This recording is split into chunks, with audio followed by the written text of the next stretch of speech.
Então, gente, definindo o contrato didático. Essa parte foi uma abordagem mais inicial, para vocês entenderem o conceito mesmo.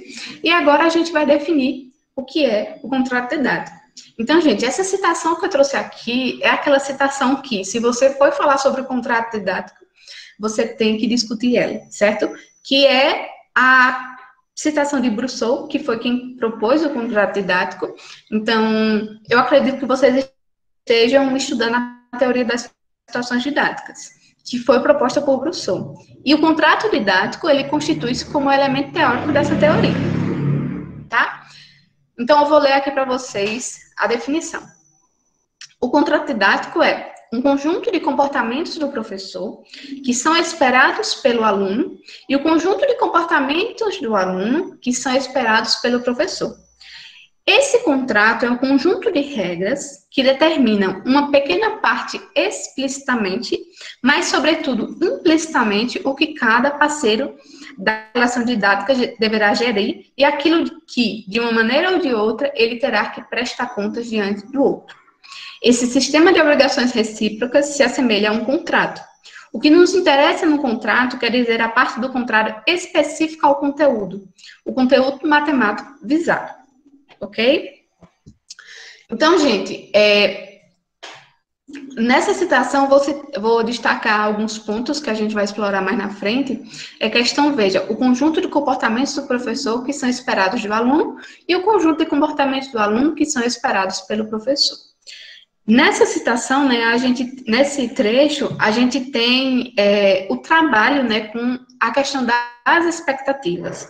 Então, um dos elementos chaves do contrato didático é essa questão da expectativa. O que é que o professor espera de mim e o que é que eu, como aluna, vou esperar do professor, certo? Outra coisa que vocês têm que prestar atenção, eu estou destacando essas partes, gente, mas lá na frente a gente vai esmiuçar cada um desses elementos, certo? Outra questão é que ele diz o seguinte, que determina em uma pequena parte explicitamente, mas, sobretudo, implicitamente. Já adianto a vocês, gente, o contrato didático, ele possui características explícitas e implícitas, certo? Então, a maioria dessas características, elas são implícitas. Ok? E no finalzinho da citação, ele diz o seguinte, o que nos interessa é o contrato didático, quer dizer, a parte do contrato que é específica ao conteúdo. Então, se a gente não tem um saber em jogo, a gente não pode dizer que estamos construindo, né? Instaurando um contrato didático. Um contrato didático só se institui a partir de um estudo de um saber, certo? Eu trouxe outra citação que aborda o conceito de contrato didático, que, particularmente, eu acho que essa é a minha citação favorita, né? A definição favorita de contrato didático, que é a de Sarrazy, que diz o seguinte, o contrato didático compreende um conjunto de comportamentos específicos que são esperados pelo professor e um conjunto de comportamentos específicos dos alunos que são esperados pelo professor. Nessa perspectiva, esse contrato surge a partir dos hábitos do professor, que são reproduzidos de modo consciente ou não na sua prática de ensino. Entendemos que esses hábitos permitem que o aluno ele decifre as ações didáticas do professor, gerando um conjunto de expectativas a tais ações, certo? Gente, vê só. Quando nós estamos trabalhando com o contrato, até agora, né, surgiram dois conceitos que eu gostaria de destacar. Esses dois conceitos são as regras e as expectativas, ok? Então, nós percebemos que no contrato didático nós temos dois tipos de regras, ok? Existem as regras explícitas, certo? E existem as regras implícitas, ok? Então, eu trouxe aqui para vocês uma definição bem sucinta para a gente entender. E além das regras, outro elemento que eu gostaria de destacar também são as expectativas, certo? Gente, então, o contrato didático, ele surge quando existe a relação entre professor e aluno de determinado saber, certo? Aí vocês podem dizer, mas professora, a senhora está falando em regras, regras, regras. Como é que são essas regras? Quando a gente está trabalhando com determinado conceito, a gente acaba instituindo regras, gente. Então, por exemplo, deixa eu ver aqui. Eu não sei se eu vou dar esse exemplo aqui, mas foi o que me veio à cabeça. Quando a gente está trabalhando com gráfico de função afim, por exemplo, e a gente vai dizer ao aluno os valores que ele tem que atribuir, ok? O que é que a gente diz? Gente, para traçar o gráfico da função afim, a gente só precisa atribuir 2 valores, certo? 2 valores da variável independente para a gente descobrir o valor da variável independente e marcar o ponto, ok? É isso que a gente diz, é só um exemplo. Então, de certa forma, quando você fala isso, você está instituindo uma regra, você está generalizando um procedimento. Então, o que é que você está dizendo? Toda vez que eu for traçar o gráfico da função afim, eu vou precisar atribuir 2 valores, certo? Então, as regras que a gente está falando são essas regras relacionadas aos procedimentos, entre aspas, né, que permeiam o saber, ok? Essas regras, elas se dividem em explícitas e implícitas, ok? O que é que são as regras explícitas, certo? São regras negociadas de maneira clara e precisa, sem ambiguidade. Então, um exemplo de uma regra explícita foi a que eu falei agora. Eu chego para a minha turma e eu digo, gente, toda vez que nós formos traçar o gráfico da função afim, nós precisamos atribuir 2 valores à variável independente. Então, veja, eu explicitei, eu disse de maneira clara e precisa o que é que era necessário fazer, certo? Então, isso é uma regra explícita. Eu trouxe aqui para vocês outro exemplo de regra, certo? Vocês vão perceber que eu trabalho bastante com função afim, porque além de contrato didático, né, eu trabalho também com função afim. Então, todos os exemplos que eu vou trazer aqui hoje, a maioria deles são relacionados à função afim. Então, vê só. Eu trouxe aqui a simulação, né, um diálogo hipotético entre o professor e os alunos, tá? Para exemplificar uma regra explícita. Então, ele diz o seguinte: gente, toda vez que estamos trabalhando com a determinação da lei de formação da função afim em situações contextualizadas, devemos identificar uma parte fixa e uma parte variável, certo? Então, perceba, gente, ele enunciou de maneira explícita. Se eu vou resolver determinar a lei de formação de uma função afim através de uma situação contextualizada, eu tenho que buscar aquela parte fixa e tenho que buscar aquela parte variável. Ele expressou de maneira clara, certo? Ele não foi ambíguo. Ele disse o que era fazer e pronto. Ele explicitou isso. Então, a partir do momento que o professor ele fala isso, gente, então ele está dizendo o seguinte: o aluno entende como o seguinte: toda vez que eu for resolver uma determinada lei de formação de uma situação contextualizada, eu preciso identificar o que é fixo e o que é variável, certo? Eu instituí essa regra, ok?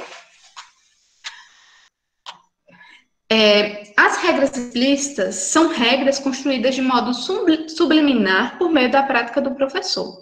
Então, o que é que são essas regras, gente? As regras implícitas, elas não são expressas como as regras explícitas. Então, quando eu estou trabalhando nesse campo do implícito, eu não vou chegar e vou dizer, olha, você vai fazer isso, isso e isso. Não, elas são construídas de modo subliminar por meio da prática do professor. Então, se eu pudesse dizer algo que caracteriza essas regras implícitas, eu diria a palavra hábito. Por isso que eu gosto tanto daquela definição de Serrazi, porque eu acho que é a que traduz melhor isso. Eu diria hábito, regularidade. Então, o que é que são essas regras implícitas? É aquela coisa que o professor ele faz tanto, gente, faz tanto, que mesmo que ele não diga, o aluno entende aquilo como uma regra, certo? Então, olha, eu trouxe aqui um exemplo. Todas as vezes que o professor trabalha com o conceito de área de figuras geométricas planas, ele aborda problemas com figuras, certo? Ele não aborda problemas puramente algébricos. Então, em todos os problemas dele, ele trabalha com figuras, certo? Então, embora ele não tenha sido enunciado explicitamente, este hábito / regularidade do professor constitui-se como uma regra implícita, certo? Então, o que é que eu quero dizer, gente? O professor, todo problema que ele trabalha com área de figuras planas, ele coloca uma figura. Todo problema que ele traz para a sala de aula, ele sempre coloca uma figura. Então, assim, embora ele não tenha dito, olha, gente, todos os problemas que eu vou trazer aqui vão ser com figuras planas, o aluno, ele entende isso de modo subliminar, porque o professor fez tanto que passou a ser algo automático. Então, o aluno acredita que isso sempre vai acontecer, ok? Então, esses são os conceitos de regras que eu acho que são bem basais, para que vocês possam entender os conceitos posteriores. Pessoal, tem aqui alguma dúvida? Tudo claro para mim. Tudo claro para mim. Para mim também, tá? De boa. Ok, então vou continuar aqui. Então, gente, quando nós entendemos a questão das regras, a gente entende também a questão da expectativa, certo? Como assim, professora? Veja, se na regra explícita, né, meu professor ele já disse que quando ele abordar determinada situação, tem um procedimento que sempre vai ocorrer, certo? Então, no caso do exemplo aqui, o meu professor, ele já disse que toda vez que eu estiver trabalhando a determinação da lei de formação da função afim, eu vou identificar a parte fixa e a parte variável. Então, olha, ele já disse isso. Então, o que é que eu espero? Que todas as questões que ele trabalhe com lei de formação de função afim tenham lá uma parte fixa e uma parte variável, certo? A partir dessa regra, o aluno ele vai esperar aquilo que o professor disse. Estão entendendo? Então, ele vai criar essa expectativa que essa generalização, que essa situação que ele trouxe sempre ocorra. Da mesma maneira, quando o professor, embora ele não, como eu posso dizer, embora ele não explicite, né, aquele hábito, aquela regularidade, o fato dele sempre ocorrer vai soar como algo automático para o aluno, certo? Então, o aluno ele sempre vai esperar que isso ocorra. Então, a partir disso, vocês entendem o que é o conceito de expectativa. Então, a partir do momento que eu estabeleço uma regra, que eu entro em um contrato didático, né, que eu emijo em toda essa dinâmica, eu vou ter, sim, expectativas baseadas naquilo que está sendo negociado na relação didática, certo? Só para vocês entenderem, eu trouxe aqui um recorte da minha dissertação e coloquei conhecendo o contrato didático. Eu trouxe um recorte da minha dissertação onde a gente identifica uma regra explícita da função afim, certo? A regra é a seguinte: a função afim é constituída de uma parte fixa e de uma parte variável, certo? Então, olha, essa aqui é a fala do professor. Ele diz o seguinte: ficou bem claro aqui como foi feito a montagem da formação, da lei de formação. Como que a gente chegou à conclusão? Por quê? Por quê? O que a gente pôde concluir com esse B aqui? Esse B, ele sempre vai ser o quê? Uma parte fixa, tá certo? O que vai variar vai ser o valor de X, né? A quantidade associada ao valor de X, né? Vamos dar uma olhada nesse exemplo 2, que tem aí outra situação prática. Então, percebam, na fala desse professor, ele já começou a institucionalizar que os coeficientes que formam a função afim, eles correspondem a uma parte fixa e correspondem também a uma parte variável, tá? Eu trouxe também outro exemplo de regra explícita, certo? Da minha dissertação, e refere-se ao seguinte: quando você vai traçar um gráfico de uma função afim, você tem que atribuir sempre, valores à variável independente, valores que variem de -2 a 2, e que sempre deve haver a marcação do ponto de intersecção com o eixo OY, ok? Então, eu destaquei só a parte que a gente vai precisar ler, né, para entender. Ele está aí uma negociação sobre os valores que vão ser atribuídos à variável independente para que se possa traçar o gráfico. Então, ele diz o seguinte: e aí, o que é que eu aconselho a vocês a fazerem? Normalmente, um dos valores que eu vou usar x é o valor inicial de x, igual a 0. O outro valor que eu vou usar é 1 ou -1, 2 ou -2, valores muito pequenos que possam ser possível de você encontrar a solução, tá certo? O objetivo é o quê? Encontrar os dois pontos da função. Então, percebam, nessa fala, né, nesse recorte, esse professor ele acaba explicitando, né, que quando você for fazer, primeiro você tem que encontrar aquele ponto, né, de intersecção com o eixo Y, que é encontrar o valor inicial, e o outro ponto tem que ser esse valor que varia entre -2 e 2, certo?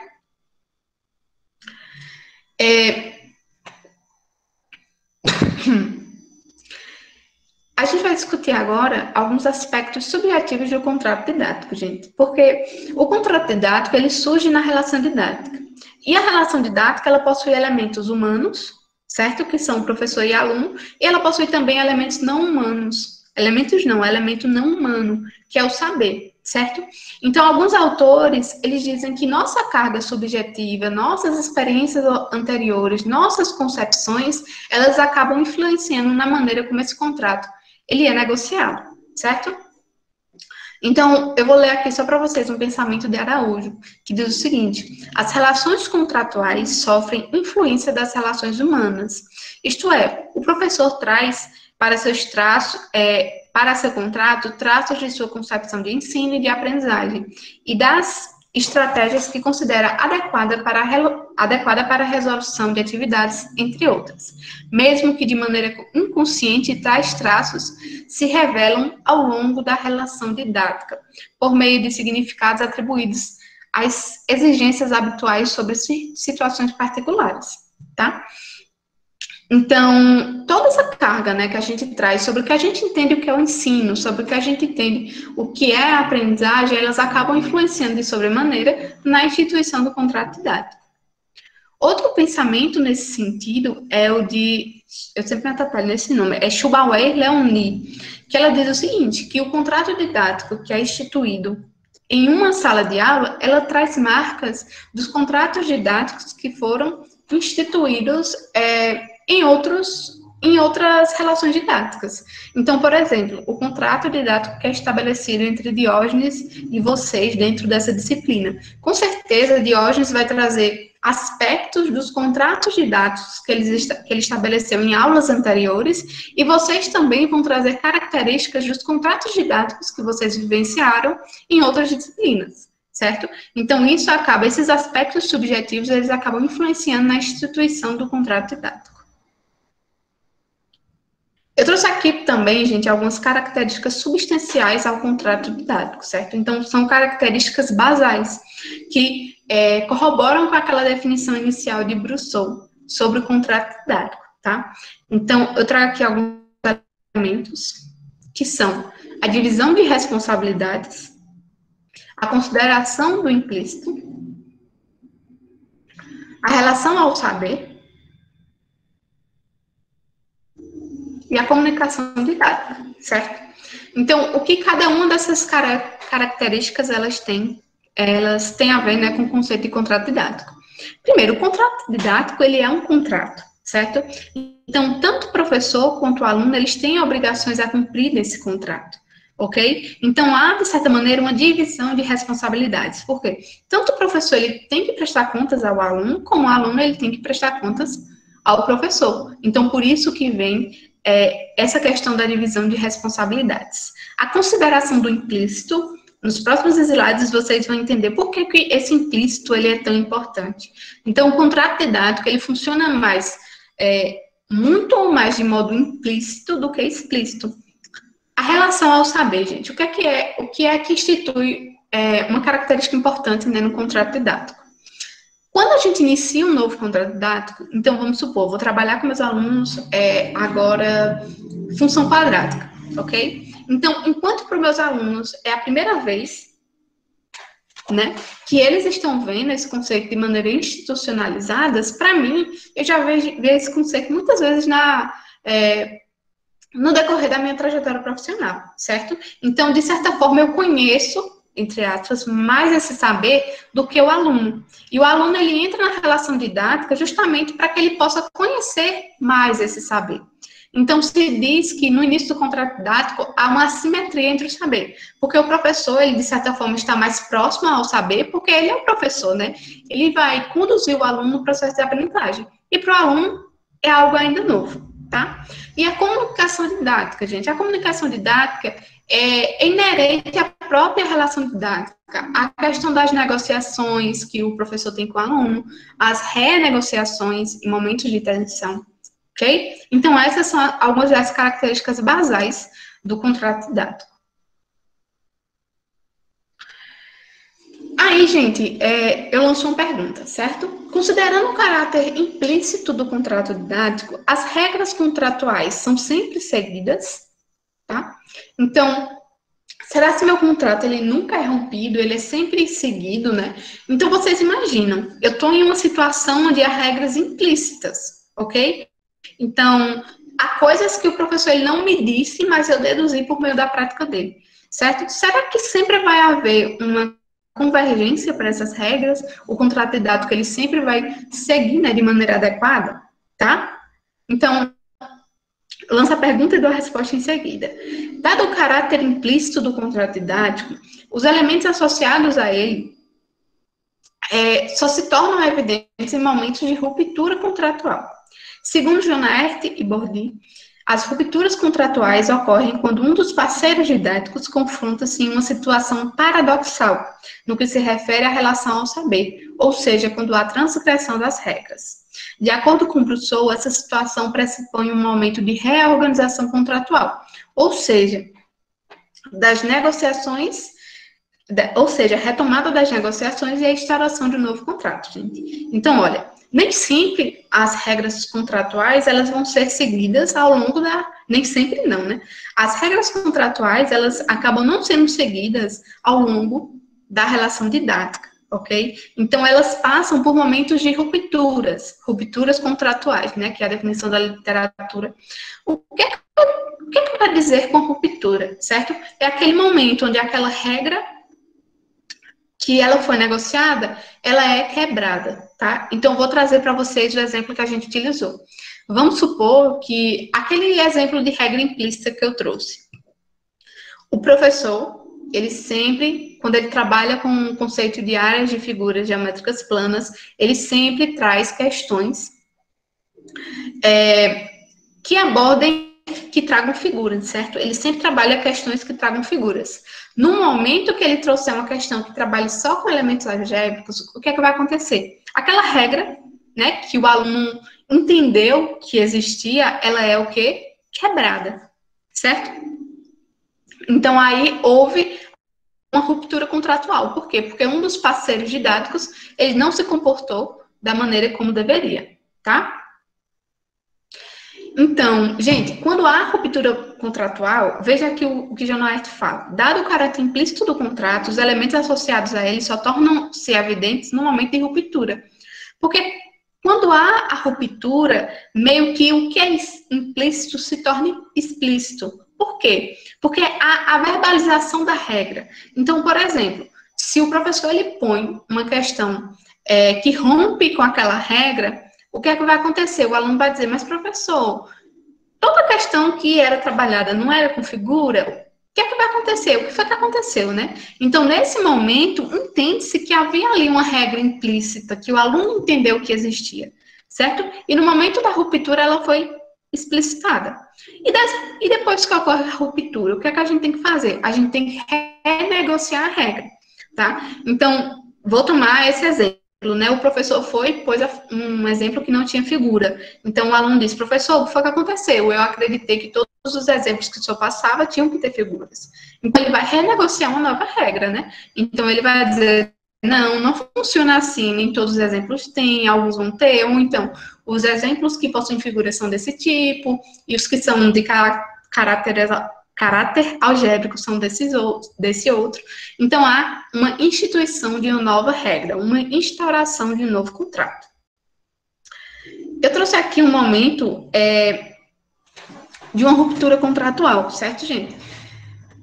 É mais um recorte da minha dissertação. Eu só vou dizer o contexto para vocês. Eles estavam determinando o valor de uma função, o valor numérico de uma função, certo? E o que foi que aconteceu? Eles chegaram a um resultado negativo, tá? Então, o professor diz o seguinte, como chegar nessa última situação, tá certo? Esse cidadão vai sacar R$250. Aí percebam, os alunos, eles começam meio que se retrair diante do resultado. O aluno 13 diz o seguinte, mas professor... Aí o outro diz, ele vai ficar com saldo negativo, menos 20. Aí o outro se questiona, negativo, professor, mas eu quero brincar com vocês nesse ponto agora. 230 menos 250. Ou 230 menos o quê? 5 vezes 50, isso vai dar quanto? Aí os alunos começam, percebam que na transcrição tá o seguinte, menos 20, eles falam em tom baixo, então meio que eles acabam se retraindo, certo? Porque qual era a regra implícita que regia esse contrato? Que os resultados das situações que o professor punha, eles sempre davam resultados positivos. Então, quando o professor colocou uma situação que o resultado deu negativo, os alunos começaram, como assim, né? O que é que está acontecendo? Então, percebam que nesse momento eles acabam se retraindo, certo? E o professor, ele também demonstra ter consciência dessa ruptura, porque na última fala, ele fala o seguinte: que coisa feia, basta colocar uma dúvida na cabeça de vocês, que vocês ficam tudo titubeando para dar resposta, né? Então, ele tem a consciência que ele colocou um elemento novo no contrato que fez com que essa regra ele fosse rompida, né? E no momento que ela foi rompida, surgiu essa regra. Quer dizer, revelou-se nessa regra que regiu o contrato. As respostas solicitadas pelo professor devem ser sempre representadas por números positivos. Eu vou dar uma carreirinha aqui que já vai dar 9 horas, gente. Só para terminar essa parte inicial. Funções do contrato didático, gente. Então, como eu falei para vocês no primeiro slide, né, o contrato didático, ele baliza o funcionamento da relação didática, certo? Ele dá, como eu posso dizer, ele gerencia as relações com o saber que existe dentro da relação didática. Mas quais são as funções dele, né? A primeira coisa que a gente tem que lembrar, lembra que quando eu falei das características do contrato didático, eu falei um termo, assimetria da relação do saber entre professor e aluno. A relação didática, gente, ela é marcada por uma assimetria no que se refere à relação do saber entre o professor e o aluno. Porque no início da relação, enquanto o professor ele possui conhecimento do saber, o aluno ainda não tem todo esse conhecimento, ele está conhecendo, certo? Então, existe essa assimetria. E qual é a função do contrato didático?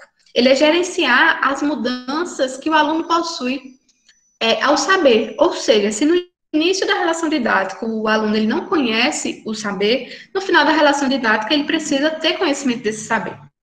Então, olha, o que é que acontece? No início da relação didática, o professor, percebam que o que liga o professor e saber é uma linha cheia. E o aluno ao saber é uma linha pontilhada, tá? Então, isso significa que o aluno ele ainda não possui uma relação estreita com o saber, é algo desconhecido ainda, ok? Então, as negociações são instituídas, certo? Então, olha, está havendo aí uma dinâmica entre professor e aluno, e no final da relação didática, o aluno ele vai estar mais próximo desse saber, ele vai possuir uma relação mais íntima com esse saber, porque ele acabou conhecendo, tomando conhecimento desse saber, ok? Então, o que é importante a gente saber? Essas mudanças com relação ao saber, gente, elas são provocadas, certo? Por meio das rupturas, ok? Então, a ruptura, ela não é algo ruim, ela é algo bom. Por quê? Ele quebra uma regra, certo? Uma ideia que o aluno tinha e faz com que ele amplie a ideia que ele tinha anteriormente. Então, veja, qual era a ideia que o aluno tinha quanto aquele professor hipotético que só trabalhava problemas utilizando a área de figuras geométricas planas com figuras, certo? Ele tinha essa ideia. Todo problema relacionado à área de figuras geométricas planas tem que ter figura. Só que o que acontece no momento que aquela regra foi rompida? Ele ampliou o conhecimento dele. Então, ele teve noção que o conhecimento ele ia além daquela regra que ele instituiu, certo? Então, ele pôde ter a oportunidade de ampliar aquele conhecimento que ele tinha inicialmente, certo? Então, a ruptura, ela proporciona essa ampliação de conhecimento. Eu trouxe aqui duas citações, né, que condizem com o que a gente vem discutindo, que falam justamente sobre a importância da ruptura. A primeira de chegar lá, que diz o seguinte: a ruptura de contrato configura-se como um momento extremamente importante, uma vez que, conforme discutido pelo mesmo autor, a aprendizagem não repousa sobre o bom funcionamento do contrato, mas sim sobre suas rupturas. Então, percebam, imagina se essa situação hipotética que eu criei, o aluno, ele acreditasse que os problemas relacionados à área de figuras geométricas planas, eles sempre tinham que ver com figuras. Sempre tinham que ver com figuras. Então, o que é que acontece? Isso é um pensamento um pouco pitoresco, né, digamos assim, porque a gente sabe que o conhecimento é mais plano. Então, se ele tivesse essa ideia, se não houvesse a ruptura, ele ia ficar engessado naquela concepção. Nesse sentido, Pais propõe que a percepção e a superação de rupturas tornam-se uma condição imprescindível para a continuidade do processo educativo. A principal função do contrato didático é gerenciar as mudanças da relação do aluno com o saber por meio das rupturas. Outra citação importante de Almeida e Brito Lima diz o seguinte: de acordo com Almeida e Brito Lima, o contrato didático não pode ser completamente explicitado. Não pode existir uma combinação prévia entre professor e aluno, uma vez que, caso isso ocorra, ele tenderia ao fracasso. Em resumo, as cláusulas e as atitudes que desencadeiam as rupturas não podem ser descritas antecipadamente. A esse respeito, Brousseau diz que será o conhecimento que resolverá as crises geradas ao longo das rupturas. Então, o papel do implícito no contrato didático é fundamental, gente. Por quê? Através do implícito, eu provoco ruptura. E a ruptura é fundamental para o avanço da aprendizagem, tá?